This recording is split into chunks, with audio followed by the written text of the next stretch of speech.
Cabinet में मंजूरी। CM Bhajanlal Sharma की अध्यक्षता में आयोजित हुई कैबिनेट की बैठक में जैसलमेर के औद्योगिक विकास को लेकर अहम निर्णय लिए गए हैं। बैठक में मैसर्स जेके सीमेंट लिमिटेड को कंपनी की प्रस्तावित रेलवे लाइन के निर्माण के लिए 71.37 हेक्टेयर भूमि औद्योगिक प्रयोजन के लिए आवंटित करने की मंजूरी दी गई है। राजस्थान में 31 जुलाई से पहले पंचायत चुनाव की तैयारी। जयपुर ग्रामीण में पंचायत और निकाय चुनावों को लेकर एक बार फिर राजनीतिक सरगर्मियां तेज हो गई हैं। राजस्थान हाईकोर्ट के स्पष्ट निर्देश के बाद अब 31 जुलाई 2026 से पहले चुनाव कराने की प्रक्रिया को लेकर प्रशासनिक और गतिविधियां बढ़ गई हैं। राजनीतिक अदालत ने साफ कहा है कि राज्य सरकार ओबीसी आयोग की रिपोर्ट का हवाला देकर चुनाव नहीं टाल सकती। इसके बाद जयपुर जिले की 22 पंचायत समितियों और 596 ग्राम पंचायतों में संभावित प्रत्याशी सक्रिय हो गए हैं। राजस्थान में महंगे पेट्रोल डीजल के बीच बढ़ी ई वाहनों की रफ्तार, बढ़ती महंगाई और पेट्रोल डीजल के लगातार बढ़ते दामों के बीच राजस्थान में इलेक्ट्रिक वाहनों ईवी की मांग तेजी से बढ़ रही है। कम खर्च, सरकारी सब्सिडी, रोड टैक्स में छूट और आसान संचालन के कारण लोग तेजी से ई वाहनों की ओर आकर्षित हो रहे हैं। यही कारण है कि पिछले 3 वर्षों में प्रदेश में ई वाहनों की संख्या 6 गुना बढ़कर 4.92 लाख के पार पहुंच गई है। जुलाई 2023 में यह आंकड़ा करीब 1.75 लाख था। 318 करोड़ की लागत से बदल रही कोटा के 2 रेलवे स्टेशनों की तस्वीर। अंतर्राष्ट्रीय स्तर की तर्ज पर विकसित किए जा रहे कोटा जंक्शन और न्यू कोटा डकनिया तालाब रेलवे स्टेशन ग्रीन स्टेशन के रूप में नई पहचान बनाएंगे। दोनों स्टेशनों को पर्यावरण अनुकूल सुविधाओं के साथ विकसित किया जा रहा है, जहां कार्यालयों सहित अधिकांश कार्यों के लिए सौर ऊर्जा का उपयोग किया जाएगा। इनके विकसित होने के बाद दोनों स्टेशन प्रदेश के लिए मॉडल स्टेशन बनेंगे। दिल्ली मुंबई मुख्य रेल मार्ग पर स्थित कोटा जंक्शन और न्यू कोटा रेलवे स्टेशन का पुनर्विकास कार्य तेजी से चल रहा है। राजस्थान के किसानों के लिए फायदेमंद है तारबंदी योजना। आवारा पशुओं और नील गायों से फसलों को होने वाले नुकसान से परेशान किसानों के लिए राज्य सरकार की तारबंदी योजना राहत का साधन बन रही है। इस योजना के तहत खेतों की तारबंदी करवाने पर किसानों को सरकार की ओर से अधिकतम 56,000 रुपए तक का अनुदान दिया जा रहा है। इससे किसान अपनी मेहनत की फसल को सुरक्षित रखने के साथ आर्थिक सहायता का लाभ भी उठा सकेंगे। अब एसएमसी तय करेगी स्कूलों का विकास। अब केंद्र सरकार ने राजकीय विद्यालयों की व्यवस्थाओं में बदलाव कर स्कूल प्रबंधन समिति को और मजबूत करने का निर्णय लिया है, यानी उन्हें विशेष अधिकार देने तथा विकास योजना तय करने में भूमिका और महत्वपूर्ण कर दी है। अब विद्यालय प्रबंधन समिति आगामी 3 वर्षों की विद्यालय विकास समिति की योजना इसी साल बनाएगी, जबकि इसकी हर वर्ष समीक्षा की जाएगी। साथ ही एसएमसी को विद्यालयों में 30 लाख रुपए तक के निर्माण कार्य करवाने की सीधी वित्तीय शक्ति भी दी जाएगी। बाड़मेर गिरल माइंस आंदोलन। गिरल लिग्नाइट माइंस के बाहर पिछले 1.5 महीने से जारी मजदूरों और ट्रक चालकों का आंदोलन अब केवल श्रमिकों की मांगों तक सीमित नहीं रह गया है, बल्कि यह मुद्दा धीरे धीरे राजनीतिक रंग भी लेता नजर आ रहा है। धरने को 45 दिन पूरे हो चुके हैं। शिव विधायक रविंद्र सिंह पाठी भी करीब 20 दिन से आंदोलन स्थल बैठे हैं। टोंक के स्टेट हाईवे से हटेगा अतिक्रमण। टोंक जिले में स्टेट हाईवे पर वर्षों से चले आ रहे अतिक्रमणों पर अब बड़ी कार्रवाई की तैयारी शुरू हो गई है। सार्वजनिक निर्माण विभाग पीडब्ल्यूडी खंड टोंक ने सर्वोच्च न्यायालय के निर्देशों की पालना में सड़कों की सीमा तय करने और अतिक्रमण हटाने की प्रक्रिया प्रारंभ कर दी है। अभियान के तहत सड़क के मध्य से दोनों ओर 40 मीटर तक किए गए सभी अतिक्रमण हटाए जाएंगे। जयपुर में रेल मंत्री अश्विनी वैष्णव का बड़ा ऐलान। केंद्रीय रेल एवं सूचना प्रौद्योगिकी मंत्री अश्विनी वैष्णव के इस संदेश ने युवाओं में जोश का संचार किया। वैष्णव ने कहा कि रेलवे में फिलहाल 1,60,778 भर्तियों पर काम चल रहा है। देश में 36,000 किलोमीटर नए ट्रैक बिछाए जा रहे हैं। राजस्थान को 200 नई ट्रेनें मिलना भी प्रस्तावित है। राजस्थान के 4 जिलों में आज बदलेगा मौसम। और राजस्थान के कुछ हिस्सों में आज मौसम राहत भरा हो सकता है। मौसम विभाग ने आज रविवार को राजस्थान के 4 जिलों के लिए मेघ गर्जन, तूफानी हवा का येलो अलर्ट जारी किया है। मौसम विभाग की नई भविष्यवाणी के अनुसार प्रदेश के श्रीगंगानगर, हनुमानगढ़, बीकानेर, चूरू जिले में कहीं कहीं हल्के से मध्यम बारिश, मेघ गर्जन और गरज चमक के साथ अचानक तेज हवाएं चलने की संभावनाएं जताई हैं। इसकी गति 30 से 40 किलोमीटर प्रति घंटा रहने का अनुमान है। मौसम विभाग के अनुसार अगले 4 से 5 दिन पारा बढ़ेगा और लू चलेगी। इसके साथ ही कल सोमवार 25 मई से नौतपा शुरू होने जा रहा है। अमित शाह के बीकानेर दौरे से पहले प्रशासन अलर्ट। केंद्रीय गृह मंत्री अमित शाह के 25 मई को प्रस्तावित बीकानेर दौरे को लेकर जिला प्रशासन पूरी तरह अलर्ट मोड पर आ गया है। दौरे के दौरान किसी भी स्तर पर चूक न हो, इसके लिए प्रशासन ने व्यापक तैयारियां शुरू कर दी हैं। सुरक्षा, यातायात, चिकित्सा और प्रोटोकॉल व्यवस्थाओं को लेकर अधिकारियों को अलग अलग जिम्मेदारियां सौंपी गई हैं।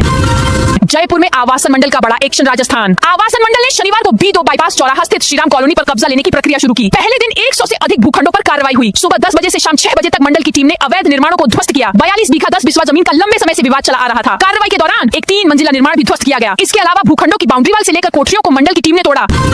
राजस्थान रोडवेज में परीक्षार्थी फ्री में कर सकेंगे सफर। संघ लोक सेवा आयोग की ओर से रविवार को आयोजित होने वाली IAS प्रारंभिक परीक्षा को लेकर रोडवेज प्रशासन ने विशेष व्यवस्था की है। प्रदेश के विभिन्न जिलों से परीक्षा देने आने वाले अभ्यर्थियों को रोडवेज बसों में निःशुल्क यात्रा की सुविधा दी जाएगी। इस बार रोडवेज ने परीक्षा अभ्यर्थियों के लिए ऑनलाइन पंजीयन व्यवस्था लागू की है, जिससे केवल पंजीकृत अभ्यर्थियों को ही इस सुविधा का लाभ मिल सकेगा। 31 मई तक और होगी समर्थन मूल्य पर गेहूं की खरीद। समर्थन मूल्य पर गेहूं बेचने के लिए किसानों के पास अब गिनती के दिन ही बचे हैं। 31 मई को खरीद प्रक्रिया समाप्त होनी है, लेकिन जिले के अनेक किसान अब तक अपनी उपज बेचने के लिए नंबर आने का इंतजार कर रहे हैं। दूसरी ओर भारतीय खाद्य निगम यानी FCI ने खरीद केंद्र बंद करने की तैयारी भी शुरू कर दी है। ऐसे में किसानों की चिंता बढ़ गई है। किसानों का कहना है कि इस बार ऑनलाइन स्लॉट प्रणाली और धीमी खरीद प्रक्रिया ने उनकी मुश्किलें बढ़ा दी हैं। कई किसानों को समय पर स्लॉट नहीं मिल पाया, जबकि जिन किसानों को तारीख मिली वे किसी कारणवश केंद्र पर नहीं पहुंच सके तो उन्हें दोबारा मौका नहीं दिया गया। इससे किसानों में नाराजगी है और वे खरीद अवधि बढ़ाने की मांग कर रहे हैं। रामगंज मंडी में 63 करोड़ से बनेगा 200 बेड का अस्पताल। लोकसभा अध्यक्ष ओम बिरला और शिक्षा एवं पंचायती राज मंत्री मदन दिलावर ने रामगंज मंडी में जिला अस्पताल भवन का भूमि पूजन और शिलान्यास किया। 63 करोड़ रुपए की लागत से बनने वाला यह 200 बेड का अस्पताल क्षेत्र की स्वास्थ्य सेवाओं को नई मजबूती देगा। बिरला ने कहा कि लंबे समय से क्षेत्र में बेहतर चिकित्सा सुविधाओं की आवश्यकता महसूस की जा रही थी।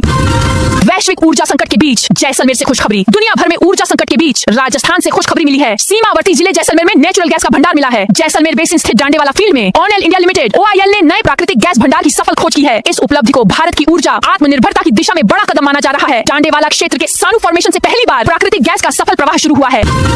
राजस्थान पुलिस जवानों के लिए अब संडे होगा स्पेशल। राजस्थान पुलिस अब अपने जवानों को तनाव मुक्त और तंदुरुस्त रखने के लिए एक नई राह पर चल पड़ी है। व्यस्त ड्यूटी और भागदौड़ भरी दिनचर्या के बीच पुलिस कर्मियों को मानसिक सुकून और बेहतर स्वास्थ्य देने के उद्देश्य से पुलिस विभाग ने रविवार को हेल्थ डे के रूप में मनाने का फैसला किया है। खेल मंत्रालय के निर्देशों के तहत शुरू हुआ संडेज ऑन साइकिल अभियान अब प्रदेश के हर पुलिस थाने, बटालियन और ट्रेनिंग सेंटर में एक उत्सव की तरह नजर आएगा।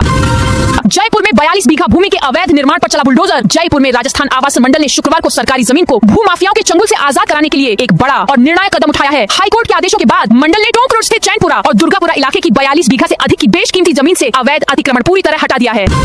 NTA ने शुरू किया registration fees NEET refund portal. National testing agency ने नीट यूजी 2026 के अभ्यर्थियों के लिए रजिस्ट्रेशन फीस रिफंड पोर्टल शुरू कर दिया है। इस संबंध में एजेंसी ने आधिकारिक नोटिफिकेशन भी जारी किया है। एजुकेशन एक्सपर्ट देव शर्मा ने बताया कि इस प्रक्रिया से देश भर के करीब 22.79 लाख स्टूडेंट्स को उनका रिफंड मिल सकेगा। वहीं NTA को करीब 319 करोड़ रुपए स्टूडेंट्स को रिफंड करने होंगे।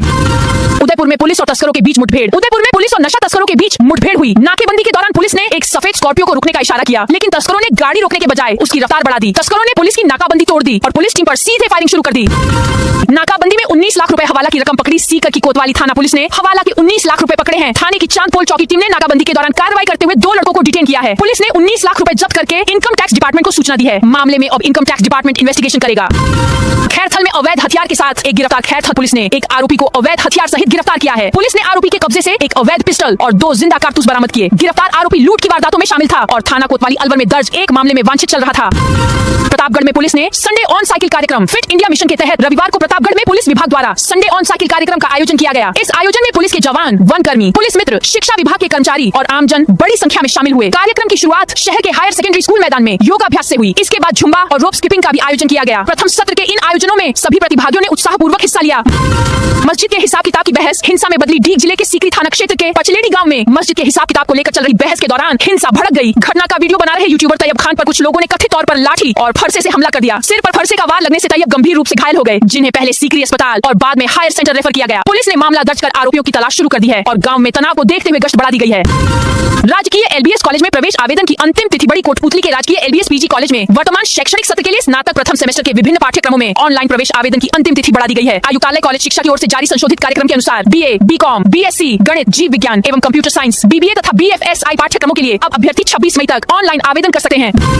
जोधपुर में 4 दिन हीटवेव का अलर्ट। जोधपुर में तेज गर्मी पड़ रही है। मौसम विभाग ने अगले 4 दिन हीटवेव का अलर्ट जारी किया है। इसके तहत दिन के समय में गर्म हवाएं चलेंगी। ऐसे में लू लगने के साथ ही हीट स्ट्रोक का खतरा भी बना हुआ है। इसी को ध्यान में रखते हुए प्रशासन भी अलर्ट मोड पर है। संभाग के सबसे बड़े मथुरादास माथुर हॉस्पिटल में भी हीट वेव को लेकर व्यवस्था की गई है। यहाँ मरीजों के लिए अलग से वार्ड भी बनाया गया है, जिससे किसी भी आपात स्थिति से निपटा जा सके। तो कोटा में 200 पुलिसकर्मियों ने निकाली साइकिल रैली। कोटा शहर पुलिस द्वारा रविवार सुबह संडे ऑन साइकिल अभियान का आयोजन किया गया। कार्यक्रम का उद्देश्य पुलिसकर्मियों और आमजन में स्वास्थ्य जागरूकता बढ़ाना, पर्यावरण संरक्षण को बढ़ावा देना और फ्यूल बचत का संदेश देना रहा। सुबह 7 बजे रिजर्व पुलिस लाइन से साइकिल रैली को हरी झंडी दिखाकर रवाना किया गया। रैली का कोटा रेंज के पुलिस महानिरीक्षक हरेंद्र महावर और कोटा शहर पुलिस अधीक्षक तेजस्विनी गौतम ने फ्लैग ऑफ किया। टोंक के नए एसपी रोशन मीना ने संभाला कार्यभार। टोंक के नए एसपी रोशन मीना ने शनिवार दोपहर को कार्यभार ग्रहण कर लिया है। इससे पहले उन्हें दोपहर 1 बजे एसपी ऑफिस पहुंचने पर गार्ड ऑफ ऑनर दिया गया। पुलिस अधिकारियों ने बुके देकर उनका स्वागत किया। पेट्रोल पंपों पर नई रेट लागू। पेट्रोल और डीजल की कीमतों में एक बार फिर बढ़ोतरी की गई है। बीकानेर में पेट्रोल 96.57 और डीजल की रेट 92 पैसे प्रति लीटर बढ़ी है। महज 9 दिनों के भीतर ईंधन कीमतों में तीसरी बार बढ़ोतरी हुई है। नई दरें लागू होने के बाद बीकानेर में पेट्रोल की कीमत 110 रुपए 39 पैसे प्रति लीटर से बढ़कर 111 रुपए 32 पैसे हो गई है। डीजल के दाम 95 रुपए 65 पैसे से बढ़कर 96 रुपए 57 पैसे प्रति लीटर पहुंच गए हैं। जलदाय विभाग की 13 टीमों ने 9 अवैध कनेक्शन काटे। भीषण गर्मी और जल संकट को देखते हुए बाढ़ में जलदाय विभाग भी अब एक्टिव नजर आ रहा है। शनिवार को 13 टीमों ने 70 जगहों पर पहुंचकर पानी सप्लाई को देखा। इस दौरान 9 स्थानों पर अवैध कनेक्शन को काटा गया। वहीं 14 बड़े पाइपलाइन लीकेज को ठीक किया गया। वहीं 9 हैंडपंपों को ठीक करवाकर वापस शुरू करवाया गया। इससे लोगों को काफी राहत मिलेगी। बूंदी सिंगल यूज प्लास्टिक पर सख्ती। बूंदी में सिंगल यूज प्लास्टिक के खिलाफ अभियान को और प्रभावी बनाने के लिए राजस्थान राज्य प्रदूषण नियंत्रण मंडल ने बड़ा फैसला लिया है। अब प्रतिबंधित प्लास्टिक का निर्माण करने वालों की सटीक सूचना देने पर 5000 रुपए की जगह 15000 रुपए तक का इनाम दिया जाएगा। वहीं प्लास्टिक कैरी बैग और प्रतिबंधित वस्तुओं के भंडारण, बिक्री या परिवहन की सूचना देने वालों को भी प्रति क्विंटल के हिसाब से अधिकतम 10,000 रुपए तक का पुरस्कार मिलेगा। मंडल ने आमजन से इस अभियान में सक्रिय भागीदारी की अपील की है। 51,000 से ज्यादा युवाओं को मिली नौकरी। जोधपुर के काजरी ऑडिटोरियम में शनिवार को प्रधानमंत्री रोजगार मेला का आयोजन किया गया। इसका आयोजन उत्तर उत्तर पश्चिम रेलवे जोधपुर रेल मंडल ने किया। इस दौरान केंद्र सरकार के विभिन्न मंत्रालयों एवं विभागों में चयनित अभ्यर्थियों को नियुक्ति पत्र वितरित किए गए। कार्यक्रम के दौरान प्रधानमंत्री नरेंद्र मोदी ने वीडियो कॉन्फ्रेंसिंग के माध्यम से देश भर के लगभग 51,000 अभ्यर्थियों को संबोधित किया। उन्हें सरकारी सेवा में नई जिम्मेदारियों के लिए शुभकामनाएं दी। उन्होंने युवाओं से राष्ट्र निर्माण में सक्रिय भागीदारी निभाने का आह्वान किया। वंदे गंगा जल संरक्षण अभियान 25 मई से शुरू। प्रदेश में गिरते भूजल स्तर और बढ़ते पर्यावरण असंतुलन से निपटने के लिए 25 मई से 5 जून तक वंदे गंगा जल संरक्षण जन अभियान चलाया जाएगा। 12 दिनों तक चलने वाले इस अभियान में जल संरक्षण, वर्षा जल संग्रहण, स्वच्छता, पौधारोपण और जन जागरूकता से जुड़े विविध कार्यक्रम आयोजित किए जाएंगे। बूंदी जिले में अभियान की शुरुआत 25 मई को ऐतिहासिक जैत सागर स्थित सुख महल से होगी, जबकि समापन विश्व पर्यावरण दिवस 5 जून को जल गौरव सम्मान समारोह के साथ किया जाएगा। विश्व तंबाकू निषेध दिवस 25 से 31 मई तक अभियान। 12 में विश्व तंबाकू निषेध दिवस के अवसर पर स्वास्थ्य विभाग 25 से 31 मई तक विशेष जागरूकता अभियान चलाएगा। इस दौरान आम जन को तंबाकू उत्पादों से होने वाले शारीरिक और मानसिक नुकसान के बारे में जानकारी दी जाएगी। एक जिला एक उत्पाद नीति में 2 बड़े बदलाव। प्रदेश के स्थानीय उत्पादों को बढ़ावा देने के लिए एक जिला एक उत्पाद नीति ओडीओपी 2024 में 2 महत्वपूर्ण संशोधन किए गए हैं। अब ओडीओपी से जुड़े उद्यमों को विस्तार पर भी मार्जिन मनी अनुदान मिलेगा। साथ ही वे निजी संस्थानों के माध्यम से तकनीकी अपग्रेडेशन भी कर सकेंगे। उद्योग एवं वाणिज्य विभाग ने इस संबंध में अधिसूचना जारी की है। अजमेर में आना सागर झील से पानी निकासी शुरू। अजमेर में बरसात के दिनों में पानी भराव की समस्या से राहत के लिए इस साल भी बरसात से पहले आना सागर झील से पानी की निकासी शुरू कर दी है। इसके लिए शनिवार को सुबह 2 गेट 4-4 इंच खोले गए। कांग्रेस ओबीसी विभाग की बैठक में जन समस्याओं पर मंथन। हनुमानगढ़ में जिला कांग्रेस कमेटी ओबीसी विभाग की बैठक शनिवार को जंक्शन स्थित डीसीसी कार्यालय में आयोजित हुई। इसकी अध्यक्षता ओबीसी विभाग के जिलाध्यक्ष मनमोहन सोनी ने की। बैठक में जिले भर से कांग्रेस ओबीसी विभाग के पदाधिकारी और कार्यकर्ता शामिल हुए। कंप्यूटर अनुदेशक के पदों पर निकली वैकेंसी। राजस्थान में सरकारी नौकरी की तैयारी कर रहे युवाओं के लिए खुशखबरी है। माध्यमिक शिक्षा विभाग और संस्कृत शिक्षा विभाग में वरिष्ठ कंप्यूटर अनुदेशक और बेसिक कंप्यूटर अनुदेशक के कुल 3,951 पदों पर भर्ती प्रक्रिया शुरू कर दी है। नशे में ड्राइविंग और ओवर स्पीड पर होगी सख्त कार्रवाई। झालावाड़ में शनिवार को जिला सड़क सुरक्षा समिति की मासिक बैठक हुई। जिला कलेक्टर अजय सिंह राठौड़ की अध्यक्षता में मिनी सचिवालय सभागार में यह बैठक हुई। बैठक का मुख्य उद्देश्य जिले में सड़क दुर्घटनाओं और हादसों में कमी लाना था। इस दौरान विभिन्न बिंदुओं पर गंभीरता से चर्चा की गई और संबंधित विभागों को आवश्यक निर्देश दिए गए। तो दोस्तों, यह थी आज राजस्थान की बड़ी खबरें। आप इस वीडियो को कौन से जिले से देख रहे हैं, उस जिले का नाम जरूर बताइए।